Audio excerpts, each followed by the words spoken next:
Hello, everyone. Us. My name is Tim Gray, and I'm the Executive Director of Environmental Defense. And I'm pleased to welcome you to this episode of our recovery series today. This is episode 2. And today we'll be digging into 2 crises, COVID-19, which you're all too familiar with, and climate change. In this series, we'll be digging deeper to look at your most pressing questions on current environmental issues and looking at what some of the solutions can be that will help Canada pivot towards a greener, healthier, and more resilient economy that puts people and planet.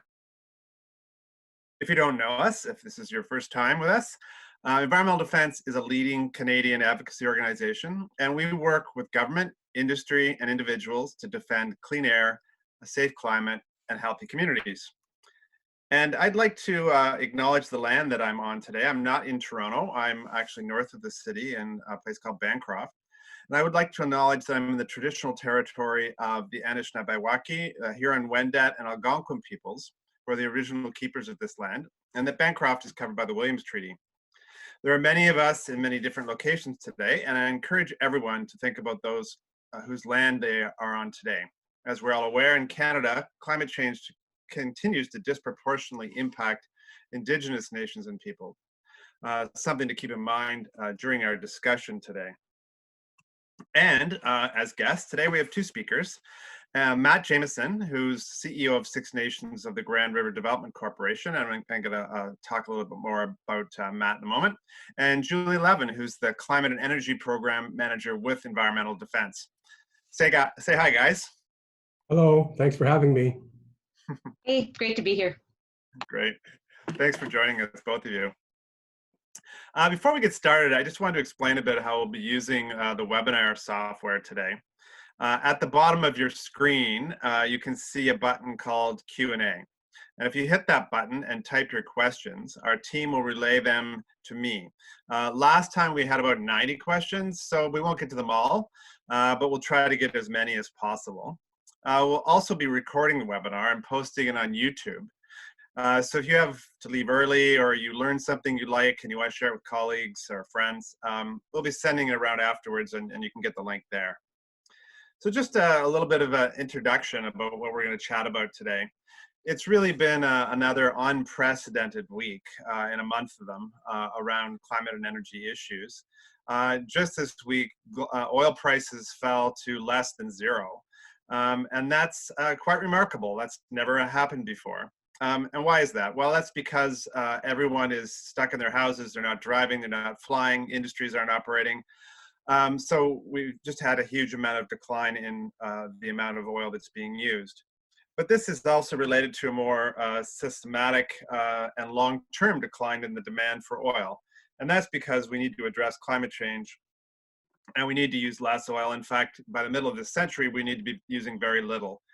So this is a huge problem for the producers, for the companies themselves and the people that are shareholders. But more importantly, from a Canadian perspective, is for the workers and communities who rely on this industry and get their salary and have the taxes in their communities paid by the operation of this industry. So we need to really focus on their needs and make sure that we're not leaving anyone behind as we come out of this pandemic.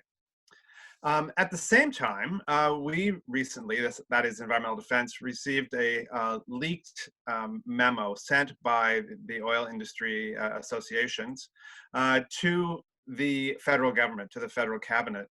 And it details over 30 requested halts, roadblocks, special exemptions to laws and environment to protect our health, the environment, and to uphold Indigenous rights. And Julia's going to dive into this memo and what it means and why the oil industry is being so aggressive.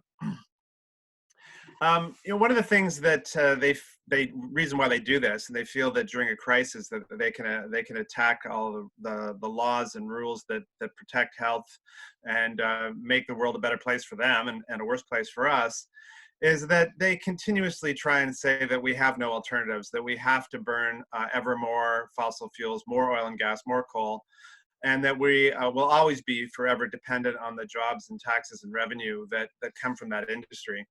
But is that the case? Do we have no choice? Do we have to double down on fossil fuels coming out of this crisis, or can we look to some other opportunity? And I think what we'll see today as we explore this issue more, both in the community level experience that Matt's going to discuss, but also at a policy and a countrywide level that Julia is going to dive into, is that we do have a choice. We actually need energy, not oil, and there are other ways to do that. And Matt's going to explore some of the great work that he's been involved with at Six Nations in Southern Ontario. And then we're going to look at that at a more of a national level and to see that, in fact, we have solutions. A lot of these are from the ground up, but we also have a role for government to work from the top down. And we're going to dig into both of those things today. And we hope that as we come out of COVID, that we'll be developing, I guess, a shared vision across our country of people that are pushing our government to invest in a future that enables the growth of green energy and a more sustainable future for all of us. And we'll tell you how you can take part in that with us. So now I'd just like to introduce Matt. He's going to talk first about his experience, make this conversation really tangible and real at a local level. And then we'll kind of move out to more of a policy discussion led by Julia. So Matt Jamieson is a proud member of the Tuscarora Nation, and he's a resident of Six Nations of the Grand River. He's also CEO of Six Nations of the Grand River Development Corporation. And to get there, he spent a lot of time getting educated. He has a post-bachelor's in management and an MBA from Athabasca University. And in 2017, Matt was recognized as both a Delta Clean 50 and Clean 16 winner. And in 2018, his corporation was chosen as Development Corporation of the Year by the Canadian Council for Aboriginal Business. And in 2019, he was selected as Canada's, the company was selected as one of Canada's best managed companies. So clearly he knows what he's talking about, and he's got some great examples of the really important role that clean energy can play in local community development. So take it away, Matt. Looking forward to hearing what you have to say today. Great, Tim, and thanks very much again for having me. I'm going to share a slideshow and walk you through the Six Nations experience in the renewable energy space and other economic development activities that we ventured into to sort of tell our story with respect to our commitment to sustainability and the environment. So I'm just going to share my screen.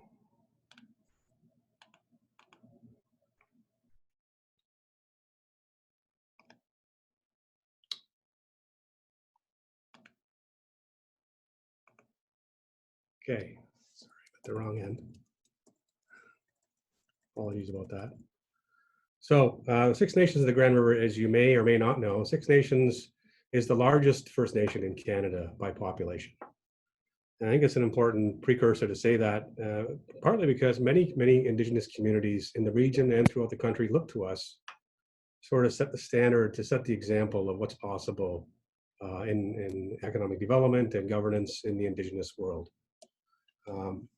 So Six Nations, as I said, is the largest, but we're also the host to 6 Iroquois nations, the only place in the world where you see all 6 residing together: the Mohawk, the Cayuga, the Onondaga, the Oneida, the Tuscarora, which I am, and the Senecas.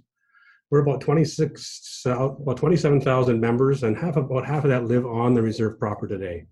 About 3,000 households and about 400 private businesses. We currently reside on about 47,000 acres of land. And that land that we have now has dwindled away from our original land grant from 1784, the Haldeman Proclamation, which granted to the Six Nations almost 1 million acres of land. So over the course of history, we've come to experience some great sacrifice.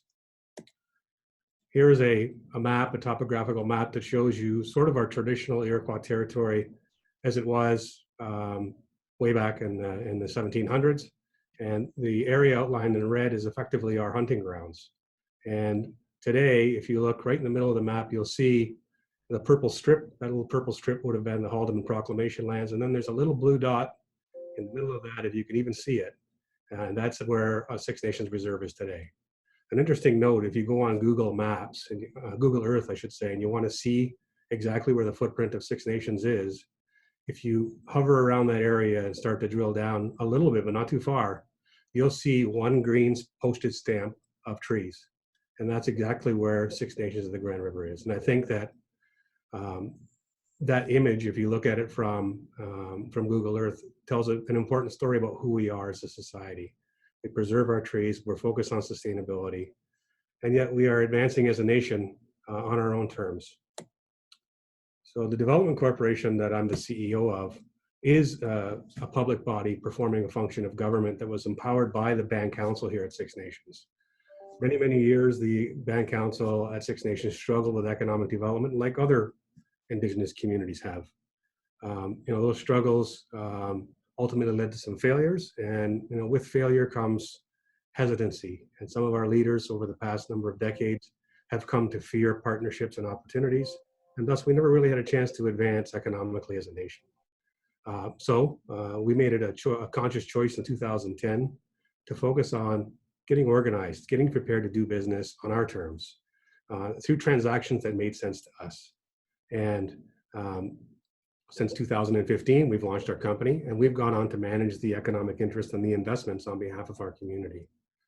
And with the purpose, of course, to generate revenue outside of the provincial funding windows so that we can address our community priorities now.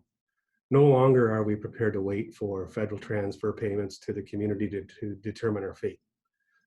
Our fate is in our hands, and when you have the power to manage your own fate, you have the power of choice. And when we make our choices, we have 9 guiding principles which are pulled from our traditional teachings here at Six Nations. And those 9 guiding principles really keep us grounded and also serve as a filter for business opportunities that we digest. Of course, you'll see our mission is to achieve economic self-sufficiency without compromise. The economic self-sufficiency is generating revenue and wealth. The without compromise is the piece that speaks to the nucleus of this slide. The without compromise any of those guiding principles. It's how we conduct business, I think, that's ultimately going to determine the sustainability of our community and nation, as well as those around us. Our vision is to support a healthy community for today and the phases yet to come. But if you look at the circular diagram, you'll see that the area in red, responsibility, is connected right directly to respect for the natural world, which is also connected to the interconnection and interrelation of things, which leads into our future members. So as we've explored business investment opportunities, we've taken a responsible approach towards respecting the natural world. And we're going to talk a bit about some of our renewable energy investments, because we do understand that everything is connected. And if we don't act in a responsible way, it's respecting Mother Earth, the interconnection of things is going to create a future that's not sustainable for our future members. And that to us is part of our overall mission, to have a healthy community for today and the phases yet to come. As a company, of course, the economic sustainability mission is to generate wealth and to use that wealth in a way that's constructive. So since we've launched as a company, we've invested about $60 million of our own money in projects where there's alignment to who we are. And so I'll walk through some of those projects in a minute. We have a filter in terms of how we conduct business, who we do and do not do business with, and it's pretty rigid. We don't make compromises because we have the power of choice now, because this is our equity and that we're choosing to deploy in a responsible way. So we take our equity investment, that drives economic returns. We then reinvest those economic returns in further investment. And so on from there goes the economic multiplier effect through job creation and other means. And then the other component of what we do and how we benefit the community is we flow surplus profits to our Economic Development Trust here at Six Nations. And that trust is an independent body who adjudicates where surplus profits are reinvested to meet the needs of today. And so we're very proud that since we've launched in 2015, we've contributed over $10 million into that trust. And that money was put to great use. We've bought new fire trucks, we've bought and implemented water treatment systems, water infrastructure, elder care, housing issues.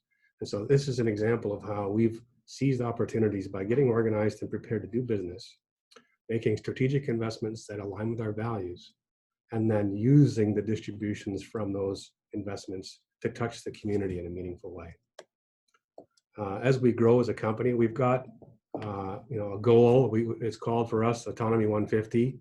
And Autonomy 150 means to generate $150 million of direct economic impact a year, every year, beginning in the year 2025. And we're going to do that through a number of channels, joint ventures and partnerships, nation enterprises, which are our activities of investment back into economic opportunity within the territory of Six Nations. Investments in property development are things that we're going to talk about, our renewable energy investments, in terms of how do we invest in vertical opportunities or maximize land use and promote sustainability.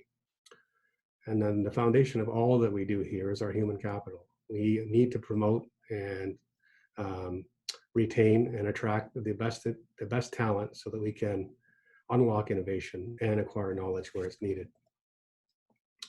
So we've got a very steep growth curve in terms of achieving our Autonomy 150, but we're well on our way. And I think the most important thing for us is that we're focused. We know what we want. We know how we're going to get it. We know what our principles are.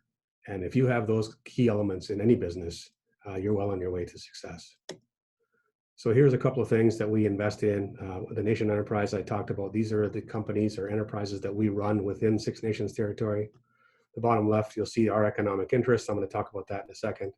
And then we have joint partnerships with companies who have and share a like mind. A6N is a joint venture between Six Nations and the Acon Group, which is one of Canada's largest publicly traded companies in construction. They have a leadership team who really get it when it comes to working with Indigenous communities. And together we've been able to put our minds, align our minds and create this entity where we employ over 100 employees from our community, and we undertake projects in the region that enable us to influence how things get done. And that's an important thing for us as we continue to mature and vertically integrate ourselves in opportunity. I'm going to run through a few slides of some of our investments just to give you some context.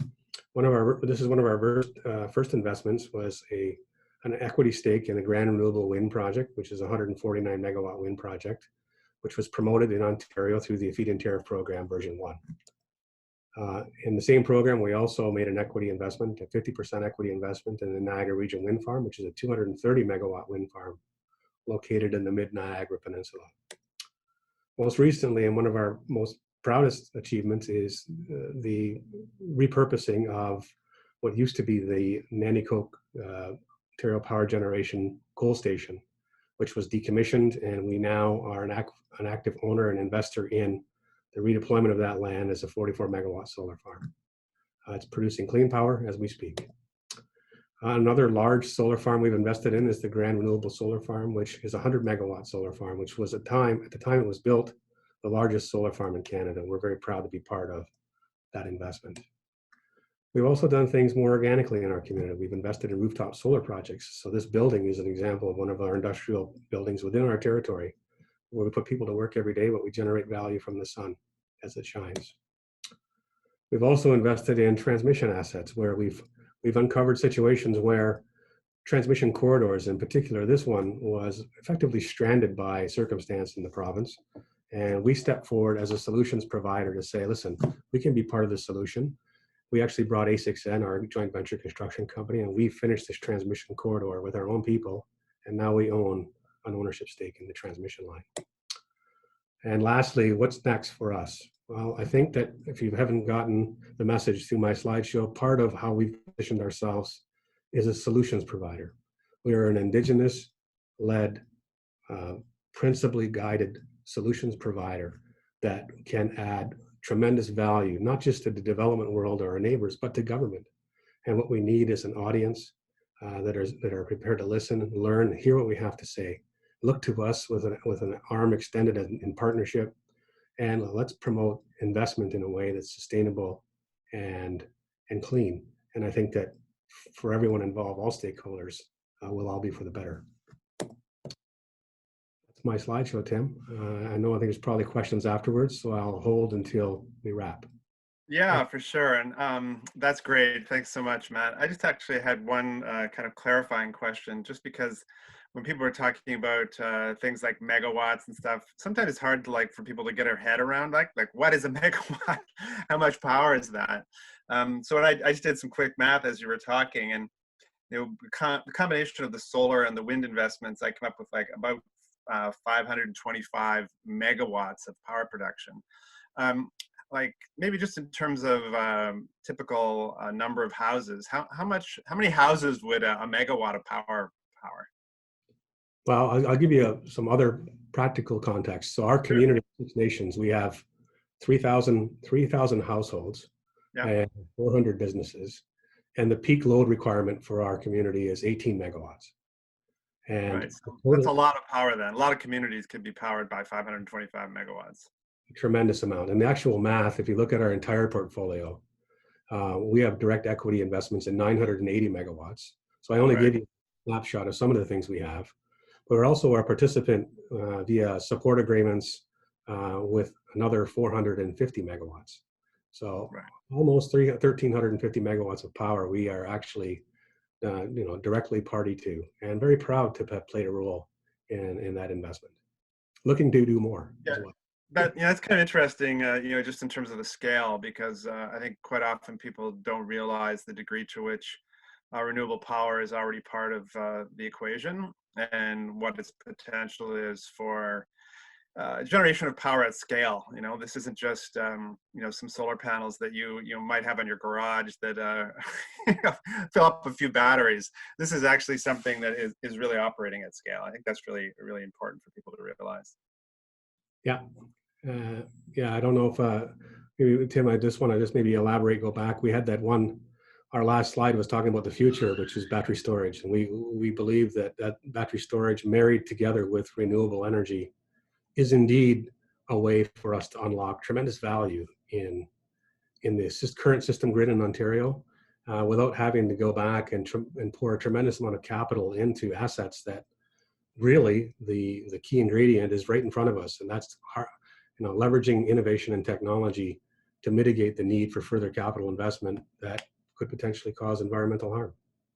Right. Well, thanks so much for that. So for those of you who are just joining us, we just heard from Matt Jamieson of Six Nations of the Grand River Development Corporation. And now we're going to move to Julia Levin, who's our Climate and Energy Program Manager. And she'll be giving a national context for what we were just talking about with Matt. Talk a little bit about what's going on with government decisions around bailouts for fossil fuel industry and making choices about whether to invest in the future of a sustainable industries. So thanks for joining us, Julia. Take it away. Great. Thanks for that introduction. Yeah, I'll be shifting gears and talking about how the oil and gas industry is really taking advantage of exploiting the current crisis that we're in, how we can push back against that, and digging into the federal support package that was announced last Friday for the oil and gas sector. So quickly, just a snapshot of the multitude of ways that the oil and gas industry is trying to use a global pandemic to get what they want. So we know that they've been pushing for a $20 to $30 billion bailout package from the federal government. They've managed to convince Alberta to roll back its environmental reporting requirements. The government of Alberta has also invested $1.5 billion into the construction of the Keystone XL pipeline and committed to an additional $6 billion in guaranteed loans. Across the country, the oil and gas sector has been successful in convincing governments to consider as an essential service the construction of pipelines and LNG and other fossil fuel projects, despite the fact that these worker camps are really vulnerable to virus outbreaks and the risks that places on nearby rural and Indigenous communities. And as Tim mentioned, last week we released a secret memo from the largest oil and gas industry lobby group, the Canadian Association of Petroleum Producers, that contained a litany of demands, 30 demands, including halting and suspending the development of climate policies, postponing and weakening the implementation of the UN Declaration on the Rights of Indigenous Peoples, and demands that CAPP and the oil and gas sector be exempt from reporting requirements so that they can lobby in secret. So in the face of all of this industry lobbying, I've been really encouraged by the volume, the amount of public opposition that exists towards the federal government bailing out oil and gas corporate executives. Many of you have probably signed on to our People Before Polluters petition.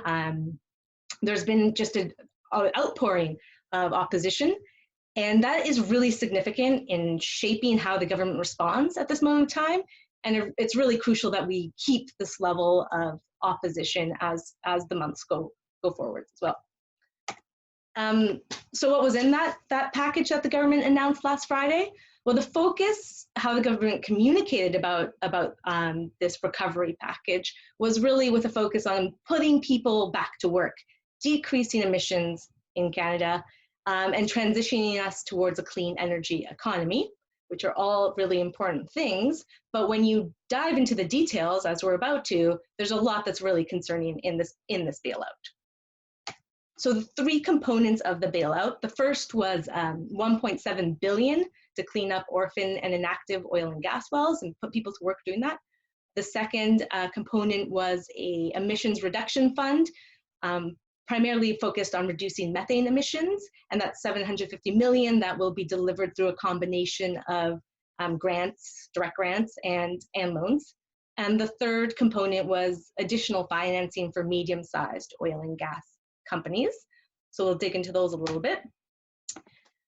So right now, Alberta has a huge problem with its orphan and inactive wells. Orphan wells are where a company has gone bankrupt and abandoned its wells. And inactive wells still have companies that own them, they're just no longer producing. And so it's worth remembering that, you know, these oil and gas companies who have made hundreds of billions of dollars of profit off of exploiting Alberta's resources have been promising for decades that they will use some of those profits to clean up the mess they've left behind, but they haven't, and so now the public is on the hook. You know, that's one thing when we're talking about inactive wells, because it's, you know, there's not a company that's easily held to account, and it's a much smaller number of wells. But the majority of the support that was announced last Friday is actually targeting inactive wells. And most of those wells still have companies that are making profits.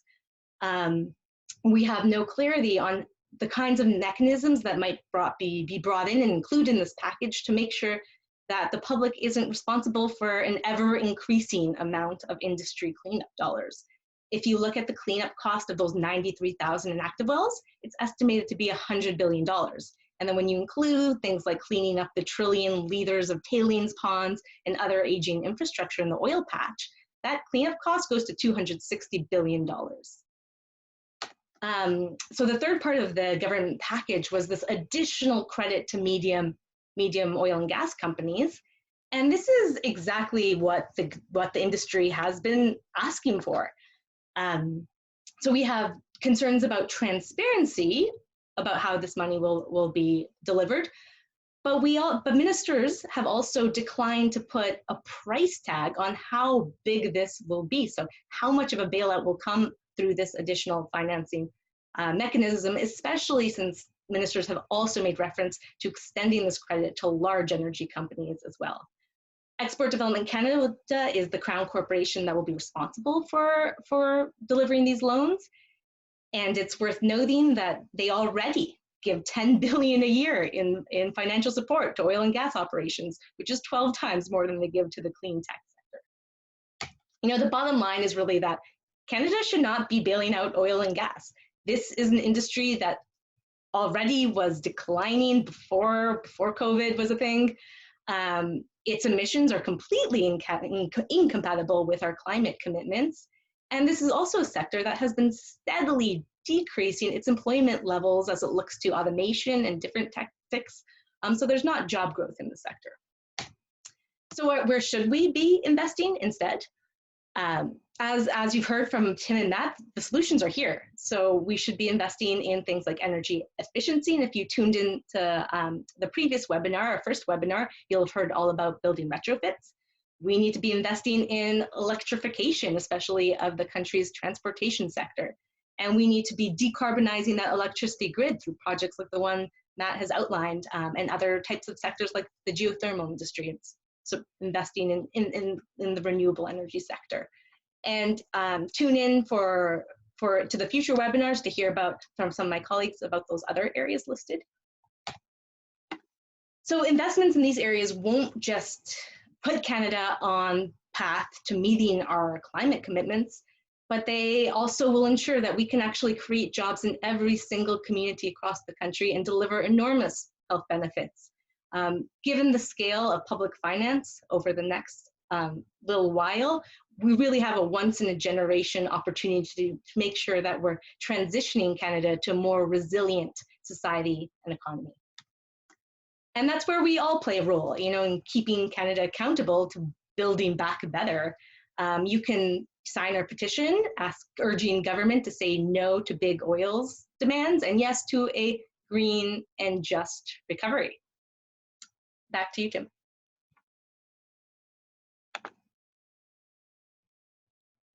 Getting myself off mute there. Thanks so much, Julia. So for those of you who are maybe just joining us a little bit late, we've just heard from Matt and Julia, and now we're going to move to questions and conversation, including a lot of response from our audience. So I'm going to spend a lot of time with the questions from all of you out there.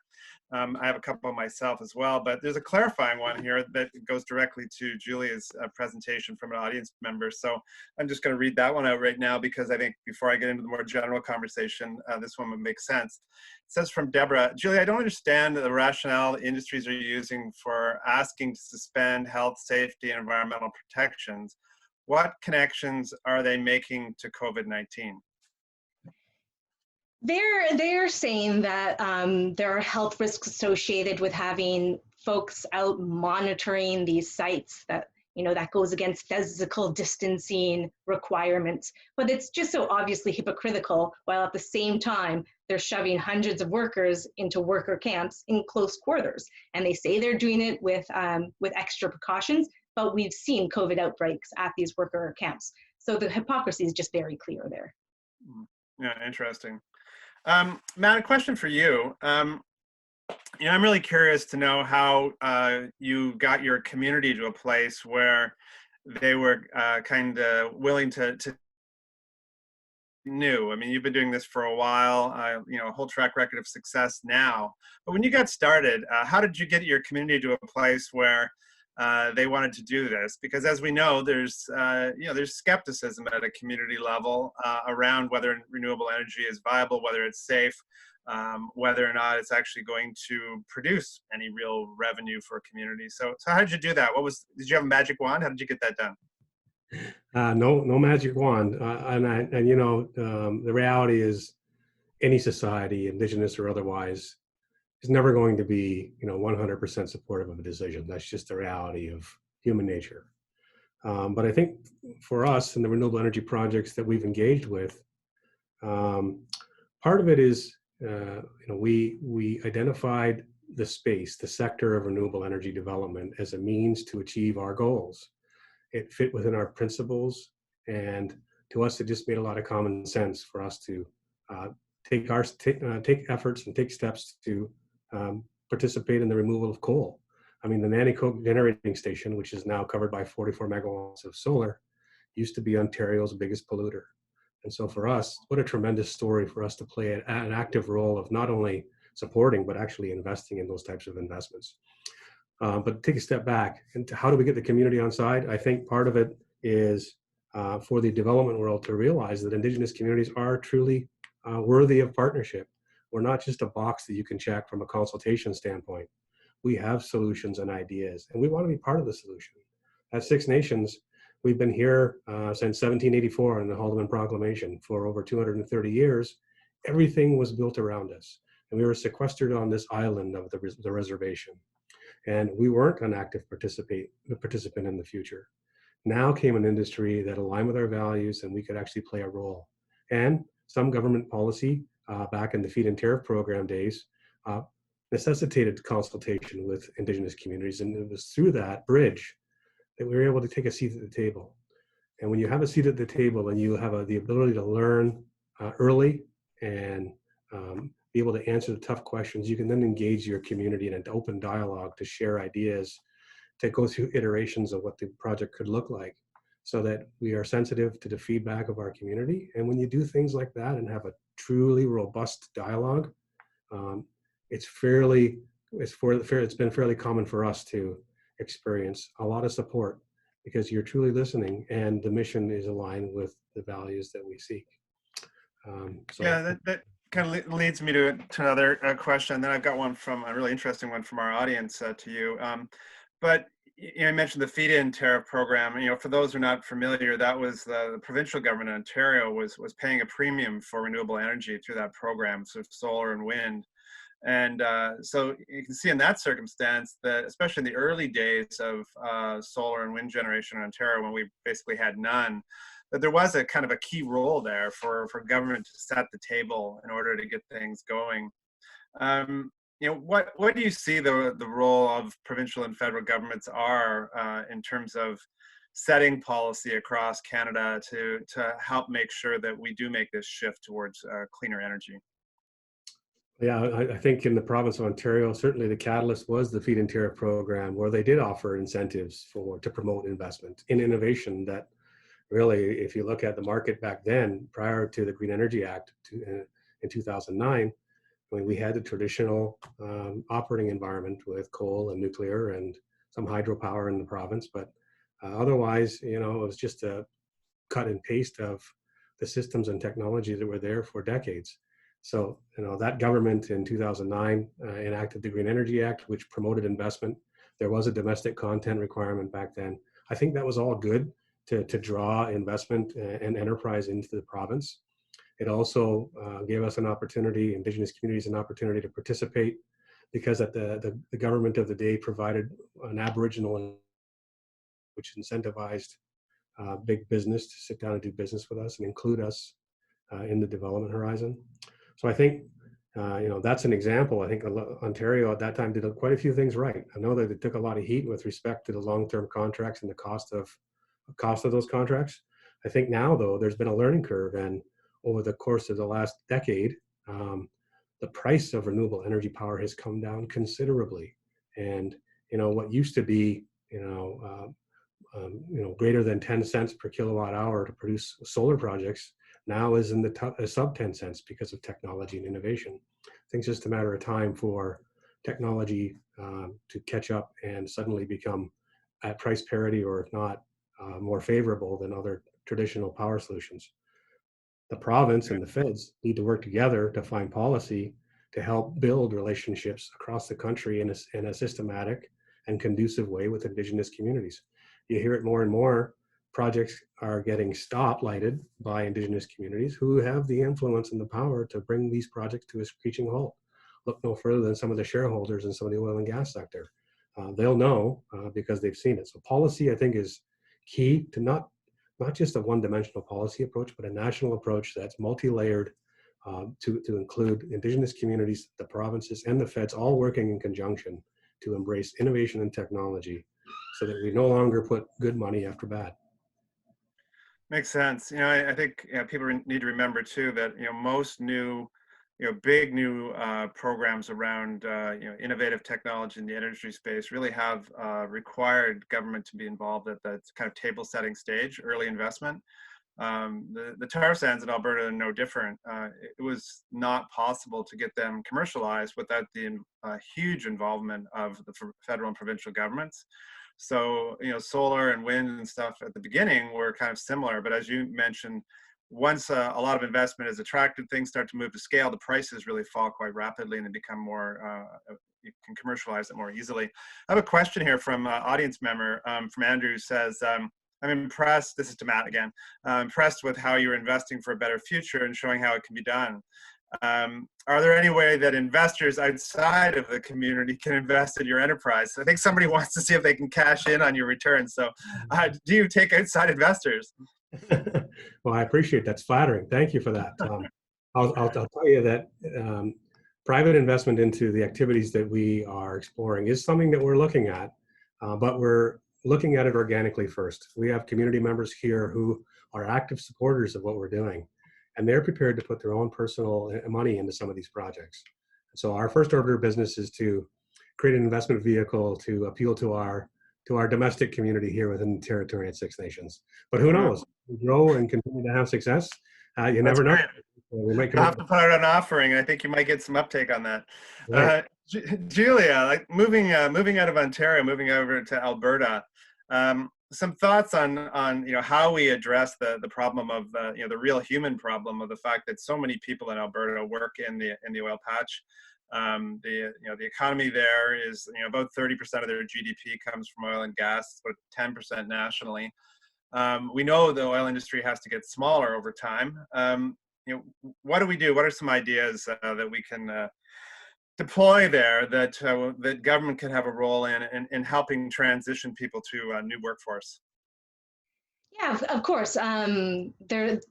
There's communities that right now are completely dependent on the fossil fuel sector.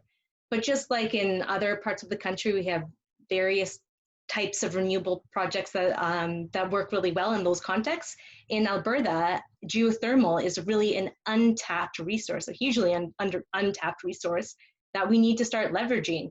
We know from some initial research that a lot of those abandoned and inactive oil and gas wells can actually be transitioned to sequester geothermal energy, either to generate electricity or for heating.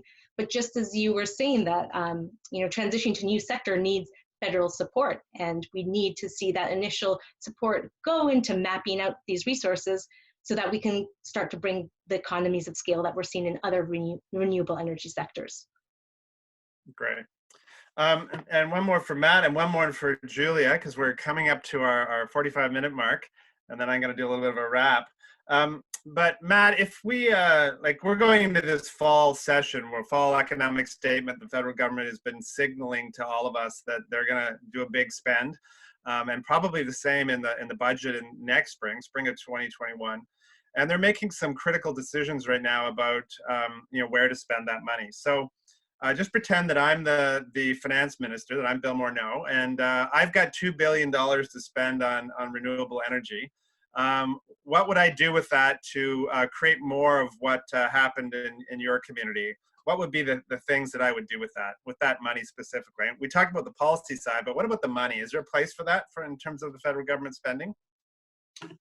Yeah, it would be a great opportunity to have that audience with him. I think maybe he's watching. Yeah, he's watching, right? So I think that one way that I would characterize the circumstances of COVID that we're in right now is, an unhealthy reset opportunity. And we are at the crossroads of our company as well in our operations to see what's sustainable and what's not. COVID-19 has had a devastating impact in our community. And it's caused us to pause, to look, evaluate, and assess where we need to deploy capital investment moving forward. As we've struggled now over the last several weeks with COVID, we've seen our cash flows dwindle on all of the nation enterprises that we have in our community. But our life raft, in this case, is truly our sustainable investments in renewable energy activities. So, my advice to him would be, let's not put good money after bad. Let's take this as a reset opportunity to promote innovation and partnership on multiple levels.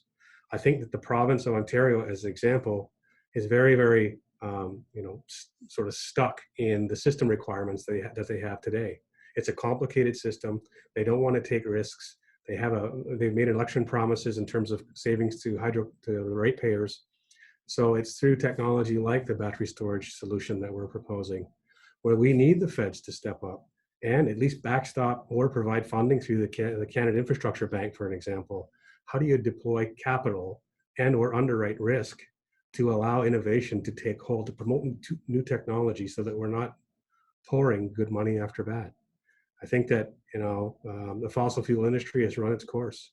And I think that if you look around the world and look at companies like Tesla and the things that they're doing with innovation, they're not looking back. They're not looking back at a coal solution in terms of what's going to promote their business growth. They're looking forward. And I think that's the message that I would share. Great. And for you, Julia, you work in the policy arena all the time. Do you see a risk of, from the stress that society's under because of COVID-19, is just what Matt was alluding to, that people are going to move to a fear-based response to that, and just want what's familiar. So we'll tend to be supportive of, like, okay, let's just get back to what we were doing. Like, let's put more money into gas and oil and all the things that were causing the growing climate and biodiversity crisis. Or do you see that people maybe being shocked into a new level of awareness. Well, where do you see this going? Yeah, the oil and gas industry would certainly is pushing to maintain the status quo. But the conversations that I'm hearing is that business as usual, so this idea of a return to business as usual, to normal life, that was a state of crisis, or was propelling us quickly to the climate crisis and biodiversity crisis that we're facing. And there's pretty strong levels of understanding that that's not the direction we can go in. And that's why we see such wide levels of widespread public opposition to bailouts to the economies of the past, like the oil and gas industry. So I'm really encouraged by the level of opposition that exists and the conversations that I'm hearing take place around how we take what Matt described as this unhealthy reset and really change direction and bring about that healthier, more resilient, fair society that a lot of us want to build towards. That's fantastic. Thanks to you both. We're a little bit over time, so I'm just going to wrap up with some closing remarks now. But thanks both to Matt and Julia, and to the audience for your great questions as well. I also want to thank everyone, all of our environmental defense supporters, for tuning in today. It's encouraging to see so many of you taking action, and we see that through our online work every day to protect the environment, encourage climate action, especially during really troubling and uncertain times for all of us. We really want you to stay involved. Some of you are new, some of you have been with us for a long time. But if you go to our website, you can share our petition and tell the federal government to publicly reject the demand from the oil and gas industry for rolling back our environmental laws, and also to do the right thing when they make their investment decisions this fall. Next week, we'll be back for the third in our recovery series, and we'll be discussing the new battle in single-use plastics with our plastics campaign manager, Ashley Wallace, and Clarissa Morowski, who's from the CEO of Reloop, which is an organization from Spain that works to really try and circularize the waste economy. And if that sounds strange, you'll hear more about what that means next week. Plastics, as the plastics industry really uses this crisis to try and ensure more plastics production, while the rest of us try and solve the waste crisis. So that'll be a really interesting conversation. Also, please keep in touch with Environmental Defense. You can follow us on Twitter or Facebook. You can reach out to us, any of us, by email, and keep in touch. And thanks very much, and have a great day.